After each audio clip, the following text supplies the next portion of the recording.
त्रिस्तरीय पंचायत चुनाव में मतदान कर्मियों यानी कि जो पीठासीन और उसके साथ में मतदान करवाने के लिए जो टीम जाएगी उनके लिए जो दिशा निर्देश जारी किए गए हैं, उन दिशा निर्देशों में 16 बिंदु हैं, 16 निर्देश हैं और इम्पोर्टेंट निर्देश हैं। तो इस वीडियो में हम लोग सरल भाषा में इन निर्देशों को देखेंगे और समझने की कोशिश करेंगे कि आखिर क्या है। हेलो साथियों, नमस्कार। डेली गुरु यूट्यूब चैनल में आपका एक बार फिर से स्वागत है।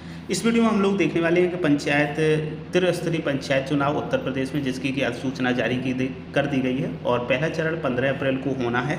तो उससे संबंधित जिनकी भी पोलिंग ऑफिसर में ड्यूटी लगी हुई है, चाहे वो PO 1 हो, 2 हो, 3 हो या 4 हो, सभी के लिए ये निर्देश जरूरी हैं। पंचायत निर्वाचन से संबंधित निर्देश हैं, तो इनको आप जरूर देखिएगा, क्योंकि जब आप प्रशिक्षण लेने जाते हैं तो वहाँ पर हो सकता है हर पॉइंट को ना समझ पाएँ, सुन पाएँ। तो आप इस वीडियो को कंप्लीट देख लीजिएगा, आपको निर्देश क्लियर हो जाएंगे। तो शुरू करते हैं। सबसे पहला पॉइंट देखते हैं क्या लिखा हुआ है यहाँ पर। और जो पहला पॉइंट है उसमें साफ साफ है, प्रत्येक मतदाता अपनी ग्राम पंचायत के वार्ड के सदस्य के साथ साथ ग्राम पंचायत के प्रधान तथा अपने क्षेत्र पंचायत के वार्ड के सदस्य एवं जिला पंचायत के वार्ड के सदस्य को सीधे निर्वाचित करेगा।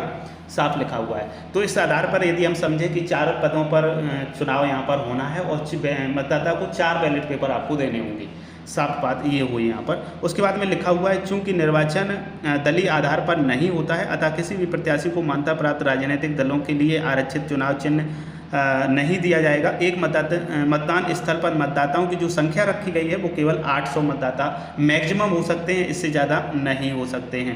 अतः प्रत्येक ग्राम पंचायत में तदनुसार ही मतदान स्थल निर्धारित रहेंगे। एक मतदान स्थल पर किसी ग्राम पंचायत के एक से अधिक वार्डों के मतदाता संबद्ध हो सकते हैं, किंतु यथासंभव ग्राम पंचायत का प्रत्येक वार्ड पूरी तरह एक ही मतदान स्थल से संबद्ध रहेगा। किसी वार्ड का एक भाग मतदान स्थल के अंतर्गत और शेष भाग दूसरे मतदान स्थल के अंतर्गत नहीं रहेगा। यानी कि कोई भी वार्ड है उसको तोड़ा नहीं जाएगा, ज़्यादा से ज़्यादा यही कोशिश की जाएगी। इसमें ये स्पष्ट है पहले वाले निर्देश में। अब देखते हैं दूसरा निर्देश क्या है। निर्वाचन यानी कि राज्य निर्वाचन आयोग उत्तर प्रदेश द्वारा तैयार की गई मतदाता सूची के आधार पर मतदाता की न्यूनतम जो आयु है 18 वर्ष होनी चाहिए। और सीधी सी बात है, जो सूची तैयार की गई है उसमें जिसका भी नाम है उसका आप वोट डलवाएंगे। 18 वर्ष आपको वहाँ पर उम्र कंपेयर नहीं करना है, उम्र नहीं देखना है, लेकिन वहाँ पर यदि उसका वोटर है तो निश्चित है कि वो 18 साल का ही रहा होगा, तभी BLO ने उसका वोट बनाया होगा। नेक्स्ट तीसरा पॉइंट है, मतदाताओं को अलग अलग मतपत्रों की पहचान कराने तथा मतपत्रों की गणना की सुविधा के लिए मतपत्र निम्नलिखित रंगों के रहेंगे।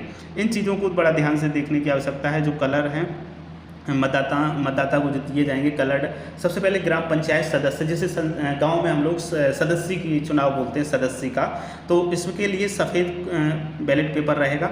उसके बाद में हम दूसरे की बात करें, यानी कि प्रधानी का चुनाव जो होता है प्रधान ग्राम पंचायत के लिए, तो प्रधानी के लिए आपको हरा देना पड़ेगा, यानी कि वहाँ पर आपको बैलेट पेपर हरा मिलेगा। आप पोलिंग ऑफिसर बन के जाएंगे, आपको हरा देना पड़ेगा प्रधानी के लिए। उसके बाद तीसरा है सदस्य क्षेत्र पंचायत के लिए, तो इसके लिए क्षेत्र पंचायत यानी कि BDC जिसे गांव में कहते हैं और उनके नाम से ज़्यादा विशेष तौर से जानते हैं, तो वहाँ पर नीला देना है। और इसके बाद में चौथा होगा सदस्य जिला पंचायत, और जिला पंचायती के लिए आपको गुलाबी कलर का जो मतपत्र है वो देना होगा, यानी कि बैलेट पेपर देना होगा। तो ये तो था तीसरा निर्देश। उसके बाद में चौथा है, ग्राम पंचायतों के वार्डों सहित निर्वाचन क्षेत्र की संख्या अत्यधिक होने के कारण मतपत्रों पर प्रत्याशियों के नाम मुद्रित कराना संभव नहीं है। अतः इस निर्वाचन क्षेत्रों के मामले में प्रत्याशियों के नाम मतपत्रों पर मुद्रित नहीं होंगे, केवल चुनाव चिन्ह ही मुद्रित होंगे। और नेक्स्ट है, यानी कि पाँचवा, 1 व 2 स्थानों पदों का निर्वाचन होने की स्थिति में केवल एक मतपेटी दी जाएगी। यदि यानी कि 2 पदों के लिए या 1 पद के लिए निर्वाचन हो रहा है तो वहाँ पर केवल एक मतपेटी दी जाएगी। जबकि यदि वहाँ पर 3 या 2 से अधिक यानी कि 3 या 4 पदों के लिए हो रहा है तो उस स्थिति में 2 मतपेटिकाएँ दी जाएंगी। ये यहाँ पर 5वें नंबर में है। जब आप चुनाव के लिए मतपेटियाँ आपको आवंटित की जाएगी तो वहाँ पर जहाँ भी आपकी ड्यूटी लगी होगी जिस भी पंचायत में, तो यदि वहाँ पर केवल 2 स्थानों यानी कि 2 पदों के लिए निर्वाचन है, जैसे प्रधानी और सदस्य के लिए है केवल, तो 1 मतपेटी दी जाएगी। प्रधानी, सदस्य और जिला पंचायती के लिए है तो आपको 2 मतपेटियाँ दी जाएंगी। तो इस प्रकार से इसका निर्धारण किया गया है। उसके बाद में चलते हैं नेक्स्ट यानी कि 6वें पॉइंट पर। ग्राम पंचायत सदस्य एवं प्रधान क्षेत्र पंचायत सदस्य, जिला पंचायत सदस्य के प्रत्याशियों के लिए चुनाव प्रतीक अलग अलग रहेंगे। चुनाव चिन्ह जिस क्रम में दर्शाए गए हैं उसी क्रम में मुद्रित रहेंगे। प्रत्याशियों की सूची पर प्रत्याशियों के नाम हिंदी वर्णमाला के अक्षर के क्रम अनुसार लिखिए जाएंगे, अतः प्रत्याशियों को वर्ण क्रम में उनके नाम के अनुसार चुनाव चिन्ह आवंटित किए जाएंगे। ये पॉइंट था 6 नंबर। अब चलते हैं 7वें पॉइंट की ओर। मतदान स्थल पर उपयुक्त दृष्टव्य स्थान पर निर्वाचक नामावली की एक प्रति, यानी कि जो आपको वोटर लिस्ट मिलेगी उसकी एक प्रति आपको जहां पर सामने वोटर देख सके अपने नाम को चस्पा करनी है। 8वां पॉइंट है प्रत्येक मतपत्र और उसके प्रतिपर्ण पर मतपत्र का नंबर अंकित रहेगा। मतपत्र जारी करते समय प्रतिपर्ण पर मतदाताओं के हस्ताक्षर और अंगूठा लिए जाएंगे। इसमें साफ लिखा हुआ है जब आप मतपत्र मतदाता को देंगे तो मतपत्र का जो प्रतिपर्ण होता है उस पर या तो अंगूठा का निशान लेना है या फिर मतदाता के हस्ताक्षर करवाने हैं। अब चलते हैं नेक्स्ट की ओर। नेक्स्ट मतलब 9 नंबर, और 9 नंबर में क्या लिखा हुआ है, मतपत्र के पीछे रबर की सुवेदक सील लगाई जाएगी तथा उसके नीचे पीठासीन अधिकारी के हस्ताक्षर होंगे। बस इतना ही यहाँ पर बस ध्यान रखना है। लेकिन एक पॉइंट और है यहाँ पर, ग्राम पंचायत सदस्य के मतपत्र के पीछे सुवेदक सील में वार्ड क्रमांक उक्त ग्राम पंचायत सदस्य निर्वाचन से संबंधित मतपत्र में भरा जाएगा। अन्य प्रविष्टियाँ जो होगी वो सील में पूर्व से ही रहेंगी। बस एक पॉइंट यहाँ पर सिर्फ ये याद रखने का है कि वार्ड क्रमांक जो आपका है वो आपको ग्राम पंचायत सदस्य वाले में ज़रूर भरना होगा, वार्ड क्रमांक।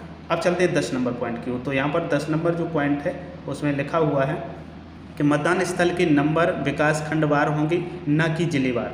क्षेत्र पंचायतों के निर्वाचन क्षेत्रों के नंबर भी विकास खंडवार रहेंगे। केवल जिला पंचायत के निर्वाचन क्षेत्र के नंबर सिलसिलेवार जिले के लिए रहेंगे। तो साफ साफ है केवल जो जिला पंचायती का चुनाव होना है उसके लिए जो क्रमांक होगा उसके लिए जो मतदान स्थल के नंबर होंगे वो जिला के अकॉर्डिंग होंगे, और जबकि क्षेत्र पंचायत सदस्य और प्रधानी के लिए ब्लॉक स्तर पर होंगे। इसका मतलब ये हुआ।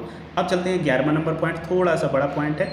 मतदाता के बाएं हाथ की तर्जनी उंगली पर आपको चिन्ह लगाना है। तर्जनी जो उंगली होती है, यदि बाएं हाथ की उंगली नहीं है तब आप बाएं हाथ की मध्यमा पर, मध्यमा नहीं है तो उसके बाद अनाम का, उसके बाद में कनिष्ठ का या अंगुष्ठ उसका लास्ट में देखेंगे। यदि पूरा हाथ ही नहीं है तब आप दाएं हाथ पर जाएंगे, फिर वही क्रम रहेगा। तो इस प्रकार से आपको स्याही लगानी होगी। और ये कार्य जो होगा वो किसका होगा, स्याही लगाने का कार्य मतदाता जरा। तो यहाँ पर जो नेक्स्ट है 12 नंबर पॉइंट। हाँ, इससे पहले बता दूं कि जो स्याही लगाने का कार्य है वैसे पहले प्रथम का ही होता है, लेकिन फिर आप अपनी सुविधानुसार वहाँ पर किसी को कार्य दे सकते हैं। और द्वितीय का जो कार्य है बैलेट पेपर को देने का कार्य है। इससे पहले मैंने पूरा पोलिंग ऑफिसर जो होते हैं सभी के कार्य बताए हुए हैं, उसके लिए आपको लिंक मिल जाएगा इस वीडियो के डिस्क्रिप्शन में, उसको जरूर देख लीजिएगा। तो जो 12 नंबर पॉइंट है वो है 4 स्थानों के लिए निर्वाचन होने की स्थिति में मतदान स्थल के अंदर की व्यवस्था परिशिष्ट 1 के अनुसार होगी तथा 2 स्थानों के निर्वाचन में मतदान स्थल के अंदर की परिशिष्ट व्यवस्था के अनुसार होगी। तो वो आपको नीचे अभी ये देखने को मिलेगा। तो यहाँ पर ये आप देख पा रहे हैं, इस प्रकार से बैठक व्यवस्था होगी जब आपके 4 पदों के लिए निर्वाचन होना है जिस पोलिंग पर। तो इस प्रकार से बैठक व्यवस्था होगी, और जिन पोलिंग पर केवल 2 स्थानों पदों के लिए निर्वाचन होना है वो वहाँ पर इस प्रकार की बैठक व्यवस्था होगी। इसका आप स्क्रीनशॉट ले सकते हैं और इसका भी आप स्क्रीनशॉट यहाँ से ले सकते हैं। तो इस प्रकार से ये सब कुछ बनाना है। अब चलते हैं नेक्स्ट पॉइंट की ओर।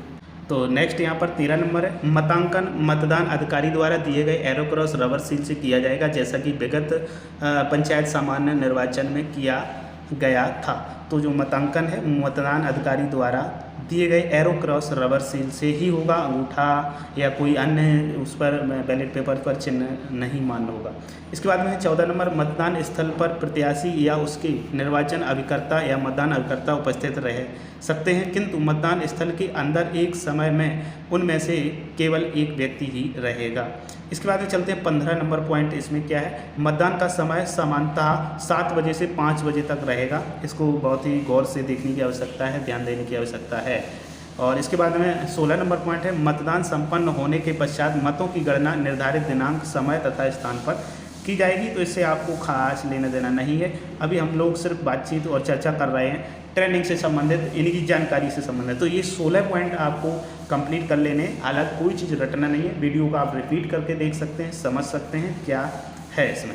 तो उम्मीद करता हूँ वीडियो पसंद आया। यदि वीडियो पसंद आया तो अपने मतदान जो अधिकारी बनने वाले हैं, न्यू मतदान अधिकारी बनने वाले या पहले चुनाव करवा चुके हैं, उन सभी के लिए ये वीडियो आवश्यक है।